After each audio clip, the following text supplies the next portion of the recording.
Entonces, en esta parte de la teología fundamental, lo que vamos a ver es eso, ¿verdad? Vamos a ver de que el objetivo que tenemos con la materia es de que recorrer las diferentes dimensiones científicas sobre la religión, la revelación, la credibilidad y los fenómenos de la increencia, la indiferencia y el ateísmo, porque en todos los niveles del curso son 3 etapas que lleva la teología fundamental. Esta primera es el hecho religioso. En la otra parte vamos a ver cuestiones de filosofía de la ciencia, filosofía de la naturaleza. Y por último ya vamos a ver aspectos más de cara al cristianismo, ¿verdad? La indiferencia, el ateísmo y la creencia. Entonces, el objetivo es que nosotros, acercándonos a estos aspectos que son los esenciales para dar razones de nuestra fe, vamos a ir acercándonos a las verdades fundamentales de la fe cristiana. Por eso se llama teología fundamental esta materia. Lo que vamos a ver es, primero, la naturaleza de la teología fundamental. ¿Qué es la teología fundamental? La relación que guarda con la teodicea, la apologética. ¿Qué es eso? ¿Verdad? La teodicea, la apologética. Que muchas veces la apologética nosotros la reducimos al campo de, digámoslo así, el diálogo con los protestantes y un poquito más, ¿verdad? Pero en verdad la apologética es desde ya lo que estamos viendo, es todo lo que tiene que ver con la defensa de la fe, la apologética. Luego está el dato de la religión y las constantes religiosas. ¿Qué es eso de la religión? Porque ya hemos escuchado más de alguna vez a algún hermano de la secta evangélica que le gusta decir que ellos son cristianismo y que la Iglesia Católica son religión, ¿verdad? Es una treta que, no sé, pues es lo más infantil que se pueden haber inventado, ¿verdad? Porque no saben ni qué significa religión ni qué significa revelación. Entonces, vamos a ver ese aspecto ahorita nosotros de la religión. Luego, vamos a ver cómo la religión configura las visiones que tenemos sobre el hombre, el mundo y Dios. La cosmovisión que da las religiones sobre estas realidades. Vamos a ver cómo desde el punto de vista religioso hay que entender lo sagrado y lo profano, ¿verdad? Luego, el tercer tema, vamos a ver religión y cultura, las deformaciones de la religión, ¿verdad? Cómo la religión influye en el ámbito social y cuáles son las deformaciones que hay de la religión. O sea, ¿qué no es religión? ¿Qué es algo que es impropio de la religión? Lo vamos a ver ahora. Y por último, ya conociendo el dato religioso, lo vamos a someter ya a examen. Vamos a conocer la visión de la teología, la religión y las religiones. Vamos a comprender qué significan esos términos. Y sobre todo el aspecto sobre, tal vez alguna vez alguien les habrá preguntado algo. Mire, y la gente que no es cristiana se va a salvar. Mire, y los que no conocen a Dios, ¿cómo van a hacer? ¿Se van a perder? ¿Verdad? Entonces al final se aborda este tema y ya es una introducción al aspecto de la revelación cristiana, que es algo totalmente diferente a la religión, que es el cristianismo. ¿Alguna duda? ¿Pregunta? ¿Incerteza? ¿No? ¿Todo bien? La copia de la clase de lo que más le han pedido. No, lo que pasa es que si no me concentro en eso, dejo de estar anotando. Uno oye la idea y la copia, ¿no? Vaya, vamos pues. La teología fundamental. Con teología fundamental vamos a ver nosotros que la teología es la ciencia que trata sobre las verdades de Dios. En nuestra fe cristiana, al hablar de teología fundamental, queremos decir la reflexión rigurosa sobre los aspectos principales de las verdades reveladas y contenidas en la Escritura y la tradición de la Iglesia. Ahí nosotros vamos a ver una estructura de verdades sobre lo que nosotros creemos, aquellas verdades fundamentales que son la revelación, la credibilidad y la respuesta del hombre a Dios que se revela. Es decir, ¿es de verdad esto un hecho sagrado, un hecho divino? ¿Qué pruebas tengo yo de eso? Es la credibilidad. ¿Qué pruebas tengo yo de eso? ¿Qué tengo yo para sustentar el creer en esto? Eso es la credibilidad. Y la respuesta del hombre que sabemos que es la fe.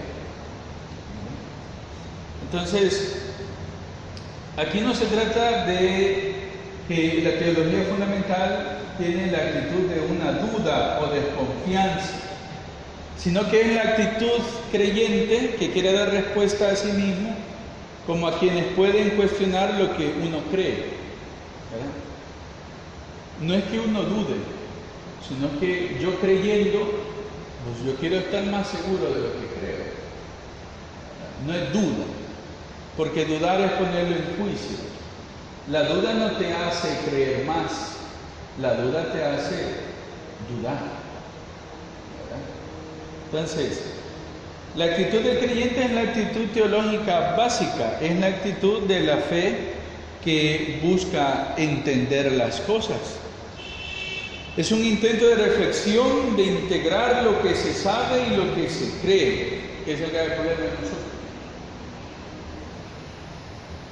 ¿verdad?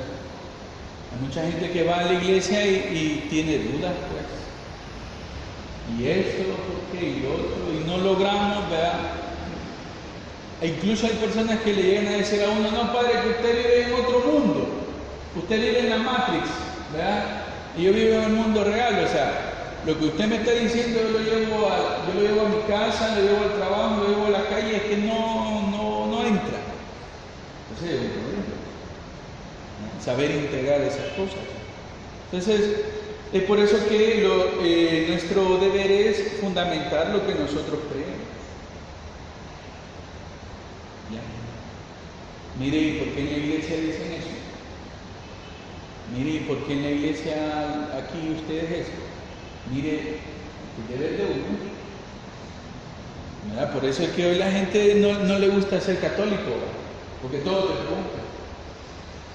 El de la secta evangélica es bien fácil, es que la Biblia dice, y ya está. La Biblia lo dice, y no hay para dónde. La letra, y ya está. En cambio, nosotros los católicos nos piden explicaciones, razones. ¿Y por qué la iglesia se mete en eso? ¿Y por qué la iglesia? ¿Y por qué la iglesia? Bueno, nosotros vemos que fundamentar la fe, exponerla y defenderla es algo que ha estado presente siempre en la iglesia, ¿verdad? Este PowerPoint salió malo. Ya lo vi. Entonces, nosotros podemos ver de que desde el inicio, en el Nuevo Testamento, la finalidad del Nuevo Testamento, ¿cuál es? Es incitar a las personas a creer en Jesús. No hay una preocupación de que el Nuevo Testamento sea una biografía de Jesús. No, porque para empezar ni ponen la fecha de cuando nació. Jesús nació tal día. No, no importa, no es una biografía. Nosotros queremos exponer quién era Jesús para que usted crea. Esa es la finalidad de los evangelios. En los Hechos de los Apóstoles, nosotros lo que encontramos es de que los apóstoles se muestran testigos de la resurrección del Señor y ellos hacen ver de que esa resurrección y las apariciones del resucitado son verdaderas. No en los Hechos de los Apóstoles. Igualmente San Pablo, nosotros encontramos a San Pablo, si no recuerdo mal, el capítulo 13 de los Hechos, ¿verdad?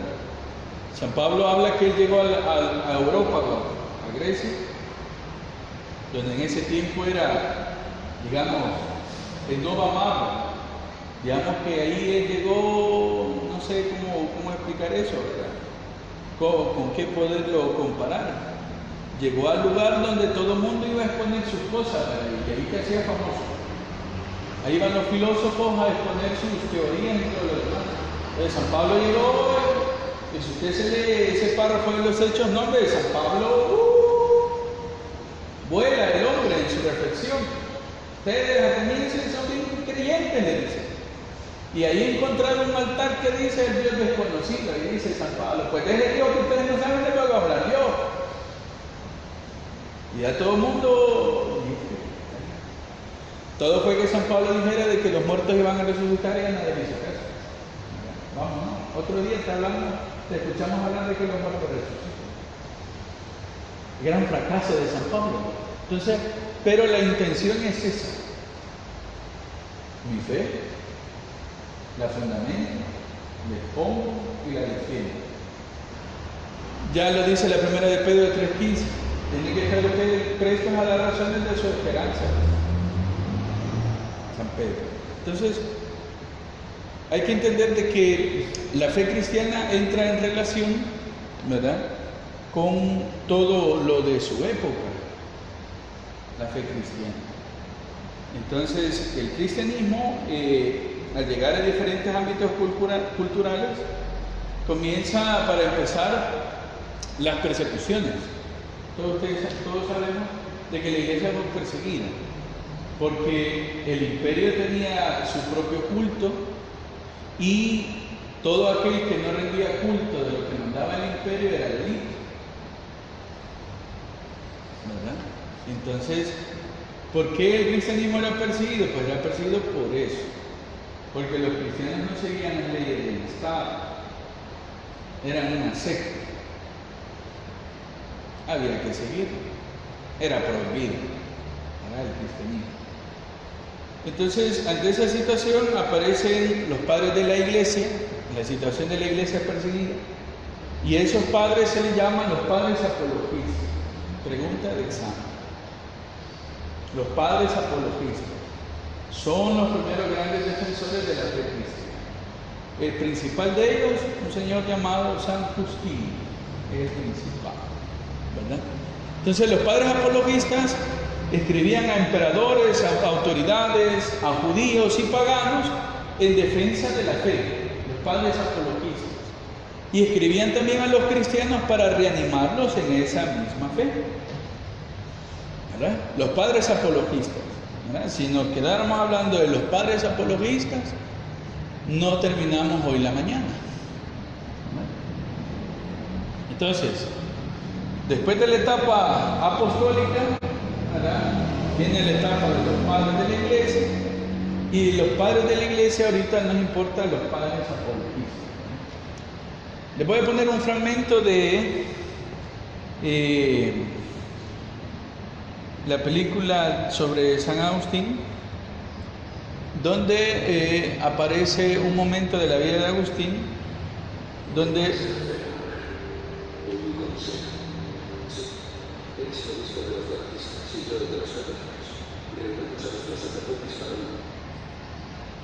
hay una controversia que libra a San Agustín, entre tantas. San Agustín, gracias a Dios, discutió con todo lo que había en su tiempo, San Agustín, y entre todas las herejías que San Agustín combatió, está esta, la de los donatistas. Los donatistas eran unos señores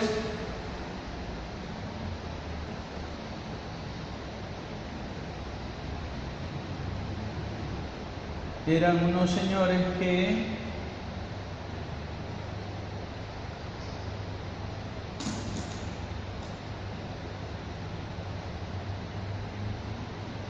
ellos tenían lo siguiente. Ellos crearon la herejía de que, en resumido, ¿verdad?, ellos creían de que para que tú fueras cristiano verdadero o ministro, tú tenías que ser súper santo, ¿verdad?, y que si algo de pecado tenías, ya el sacramento era inválido, ¿verdad? Entonces es una cuestión un poco ¿verdad? Como que la gracia del sacramento dependiera de tu santidad. Era erróneo eso. Entonces, entre tantas cosas, ¿verdad? Porque los donatistas vienen también y ponen el acento de que para salvarse es una cuestión más voluntariosa mía. O sea, yo quiero hacerme santo, ¿verdad? Mi cuenta, mi fuerza, ¿verdad? Y no tienen en cuenta la gracia de Dios. Y eso va a derivar en otros tipos de herejía, ¿verdad? Entonces, San Agustín empieza, en la parte del video, empieza esa cuestión con estos señores.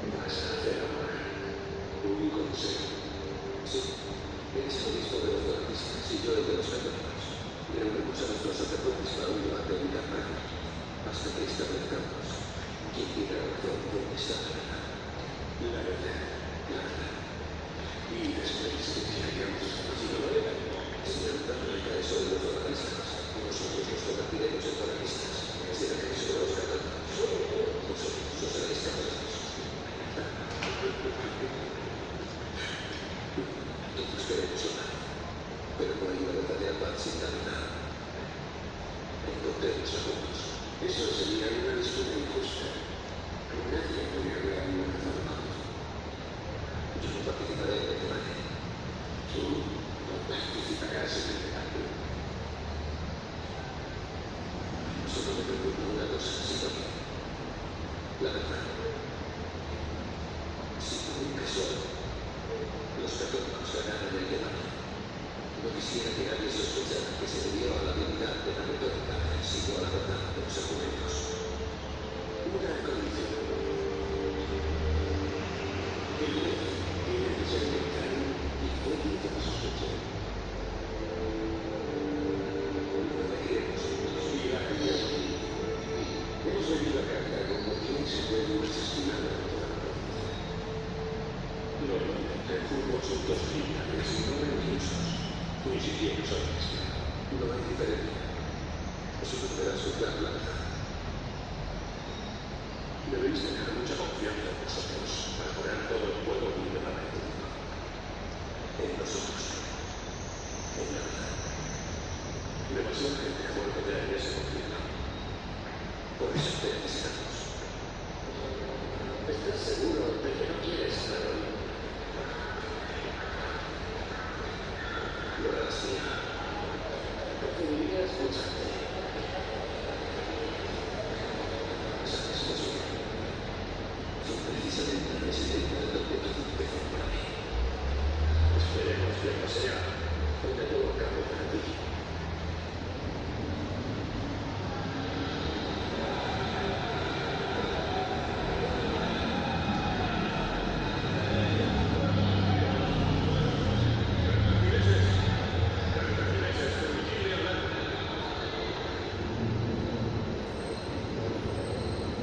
He sido llamado para emitir un juicio sobre vuestro gobierno. Escucharé atentamente a las partes. Juzgaré con imparcialidad y confiar en que la verdad que descubramos hoy os ayude a uniros. Abro oficialmente este debate e invito al obispo de la lista Sidonio a que hable de él.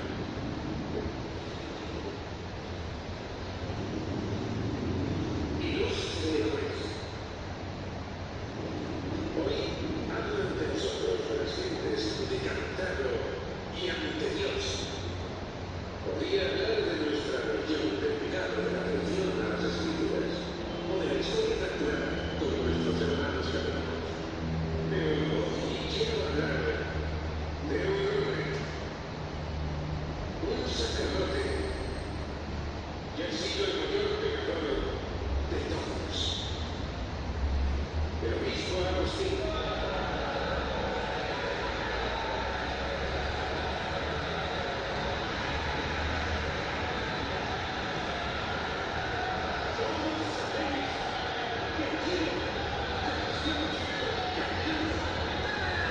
Es hora de descubrir los pelos que hoy tenido escondida la verdad de vuestro querido obispo.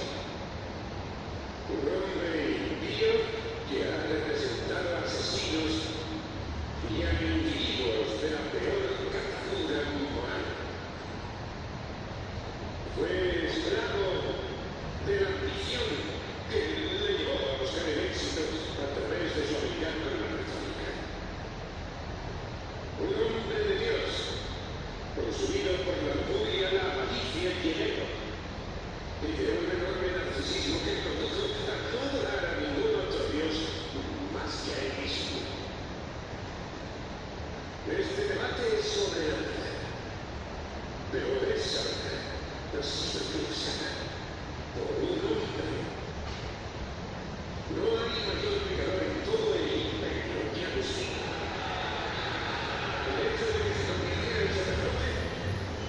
la prueba de que no se puede confiar en los católicos.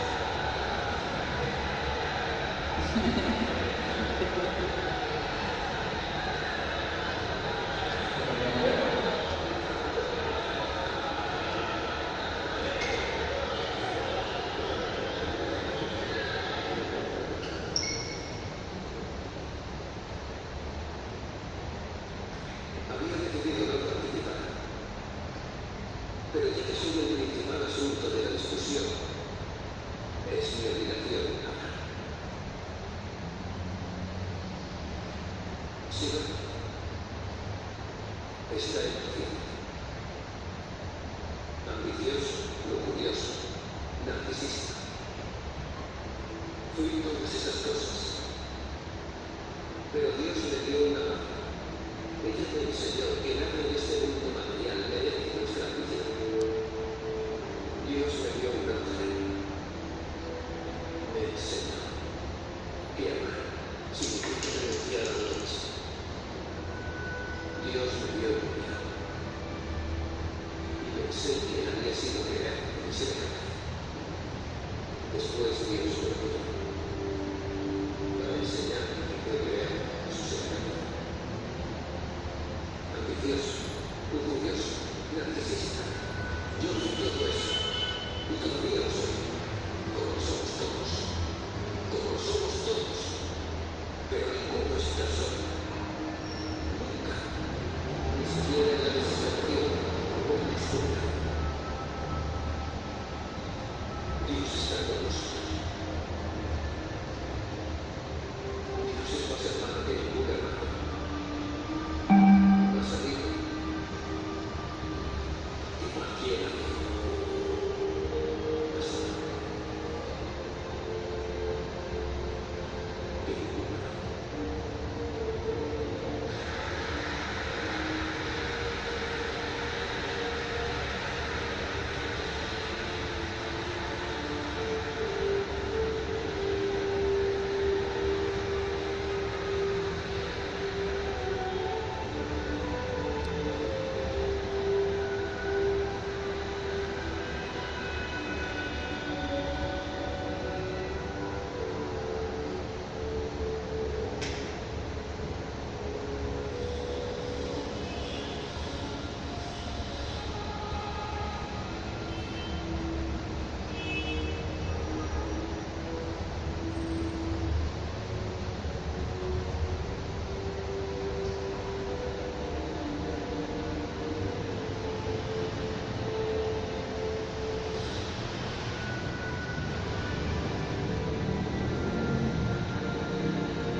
Problemas toda la vida en la vida. ¿Vea? Entonces, ahí un par de cosas a ver nomás. Tal vez alguien se pregunta por qué tiene que intervenir la la figura civil, ¿verdad? Porque, claro, ahorita en nuestros tiempos eso es impensable. O sea, un alcalde, ¿qué sabe el alcalde sobre cuestiones de fe o algo? Nada. Lo que pasa es que la cultura del imperio, el imperio lo que intuyó fue de que el cristianismo daba una cohesión al imperio, daba unidad. Esta época estamos hablando casi a inicios del 400. Ya el cristianismo por el emperador Teodosio se había nombrado como religión oficial del Estado. Entonces, eso significaba que si había alguna división del cristianismo afectaba a todo. Afectaba a todo. Entonces era necesario poner orden. Entonces, la iglesia del norte de África es súper riquísima espiritualmente. De ellos tenemos muchos concilios que versan sobre la cuestión de las escrituras y sobre todo en el tiempo de San Agustín, fue una iglesia que aportó muchísimo para toda la cristiandad. Era una iglesia fuerte, ¿verdad? Porque lastimosamente todo eso se perdió con la invasión musulmana, pero que en ese tiempo la iglesia del norte de África era importantísima, era vital para la iglesia.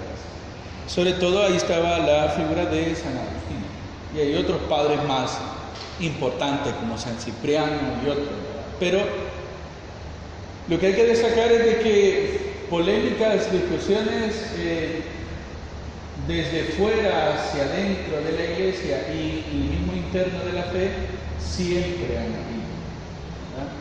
Siempre han habido.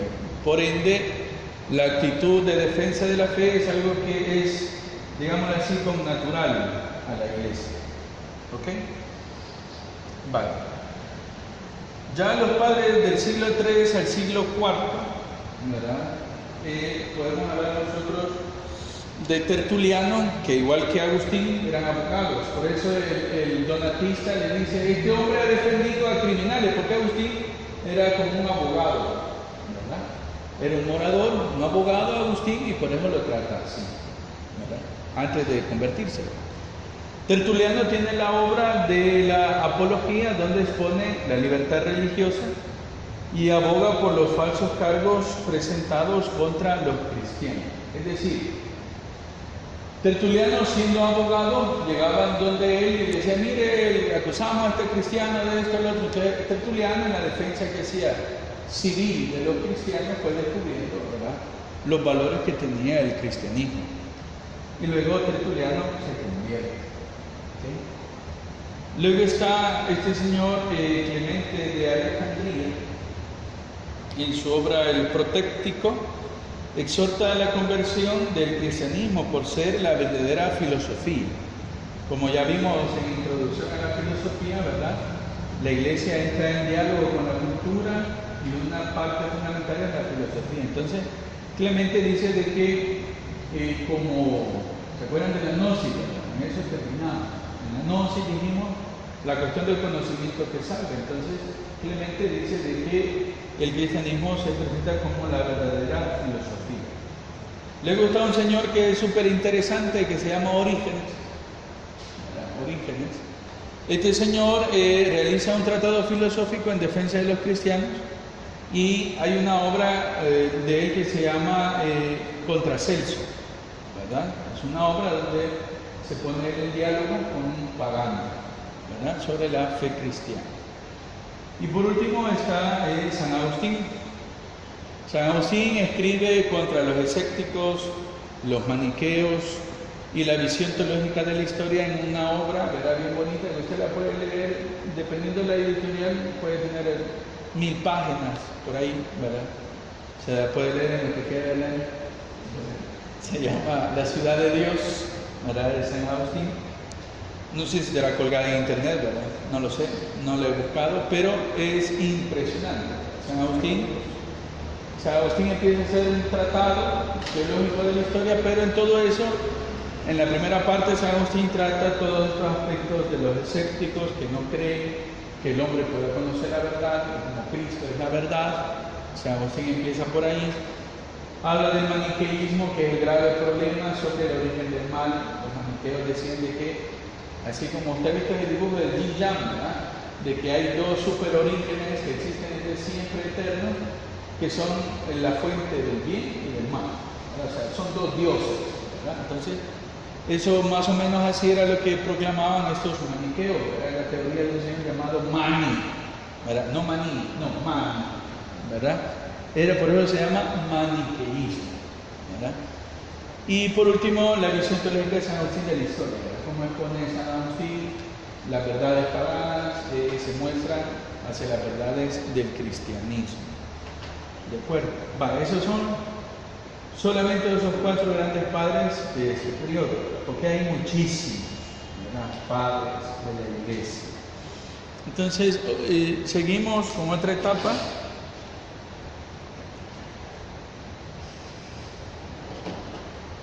Yo creo que mi PowerPoint tiene virus. Vale. Más adelante, en el siglo VI hacia el siglo XV, ¿verdad?, pasando el periodo de la caída del Imperio Romano, está un señor español, se llama Isidoro de Sevilla. Isidoro de Sevilla, bueno, antes de eso, de pasar a San Isidoro, hay que explicar algo bonito, ¿verdad? Acercándonos a esta etapa de la Edad Media, que vamos a abarcar ahorita esta parte del siglo VI al siglo XV, se entra en visión de la materia teología fundamental. Hay que tener algo bien claro. Cayó el imperio, ¿verdad? Y el receptáculo cultural de Occidente es el cristianismo, la iglesia. Entonces, la iglesia aparece como un faro de luz en medio de todo el desorden que queda después de la caída del imperio. Cae el Imperio Romano y todo el sistema político, social, todo lo que usted quiere, económico, desaparece. Entonces, Europa queda repartida, ¿verdad?, en tribus, clanes, o sea, un desorden, ¿verdad? Entonces, la iglesia aparece como ese cuerpo social, ¿verdad?, una sociedad dentro de otra sociedad que está organizada.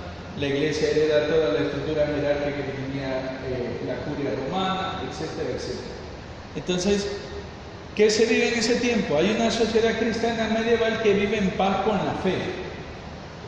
Porque la iglesia, como ven, ya del siglo V en adelante, ¿verdad?, la iglesia ya empieza a aparecer como la gran normalidad dentro del imperio, ¿verdad? Entonces, vienen unos que se vuelven, digamos, el rey de tal lugar se hace católico, después quiere que todos los que viven en su territorio sean católicos, y así va avanzando el cristianismo.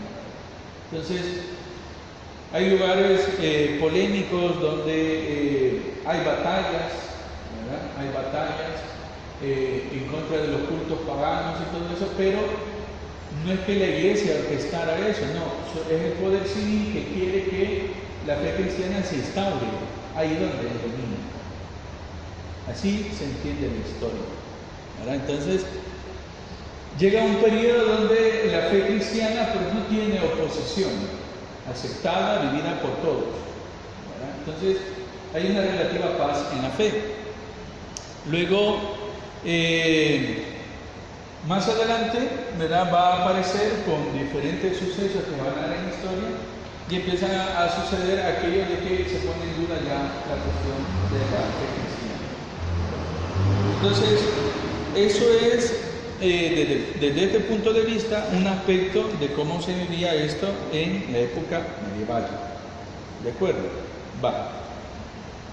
En ese tiempo está este señor San Isidoro de Sevilla, ¿verdad?, cerca del siglo VI, siglo VII. San Isidoro de Sevilla expone una obra que se llama Contra la inveterada obstinación de los judíos. Ya un poquito, ya un tono así como de pleito, ¿verdad? Entonces, ¿por qué los judíos no se convierten al cristianismo? ¿Verdad? Que no aceptan al Mesías, etcétera, etcétera, y siguen ellos en esa obstinación. Luego está otro señor, Raimundo Martí, que en su obra tiene un tono diferente, ¿verdad? Él habla sobre la explicación de los aspectos de la fe del credo apostólico. ¿Verdad? Él va explicando, va exponiendo las partes del credo. Luego está Santo Tomás de Aquino, que escribe una obra, entre todas sus obras que él tiene, escribe una obra que se llama Contra Gentiles, ¿verdad? De Santo Tomás de Aquino.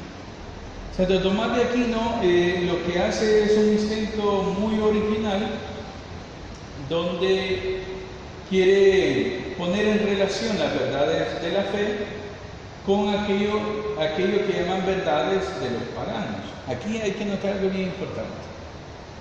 Santo Tomás de Aquino no tiene la actitud inquisidora de que esta es la fe cristiana y juzgamos a las demás que nos siguen. No. Santo Tomás de Aquino tiene un espíritu que es bien bonito, que es la verdad, si es verdad, de donde venga.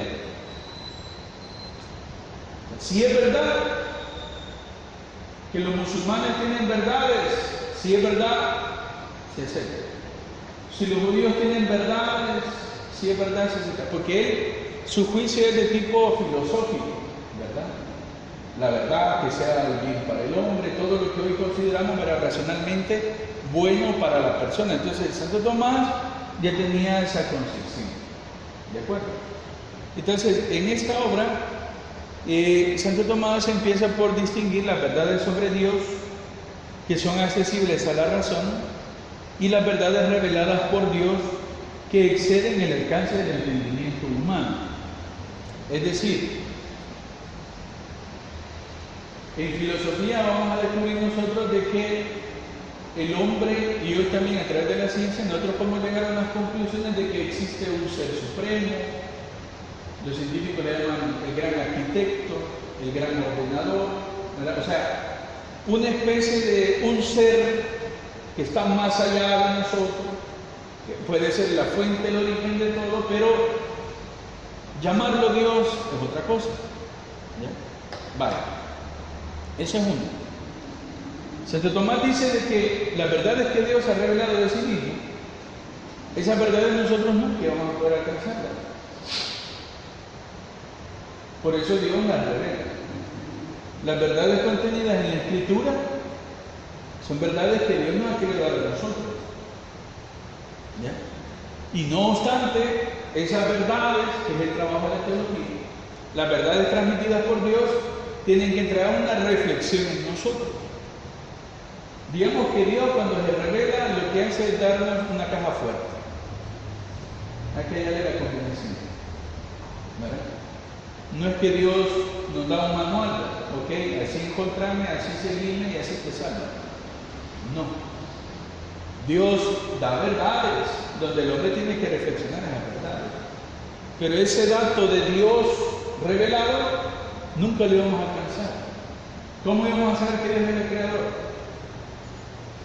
¿Cómo vamos a saber que Dios era omnipotente, que Dios era amor, que Dios era misericordia, que Dios es justo? Es por el dato revelado. Entonces, ese aspecto es muy importante, porque cuando veamos allá en teología fundamental el aspecto del ateísmo, hay muchos que ahí se van a dar contra la pared, ¿verdad? Porque intentan decir de que el dato de Dios en nosotros es inmediato, ¿verdad? Usted va y le pregunta a alguien que nunca ha ido a nada de cosas de iglesia, nunca ha ido a hablar de Dios, háblele, mire, usted de Dios, es chino, un mandarín lo que le estoy diciendo. Dice San Agustín de que hay cosas que nosotros las podemos conocer de forma natural y hay cosas que nunca las vamos a conocer si no era porque Dios las ha revelado. ¿Eso qué significa? Que hay dos planos de entendimiento, racional y de la fe. La grandeza de Santo Tomás es de que él va a decir de que estas dos no se oponen, sino que están en íntima relación. ¿Verdad? Eso es lo que hace Santo Tomás de Aquino. Entonces, Santo Tomás de Aquino tiene la intención de esclarecer que las verdades bíblicas, defenderlas de la profanación de los infieles y sobre todo mostrar que las verdades de fe no son contrarias a la razón natural. libertad, dice Santo Tomás, ¿verdad? En esa obra que es Contra Gentiles, preguntas de examen, ¿verdad? Cositas que son preguntas de examen. ¿De acuerdo? Muy bien. Hacemos pausa. ¿Un café? ¿Sí? Creo que sí. Ok.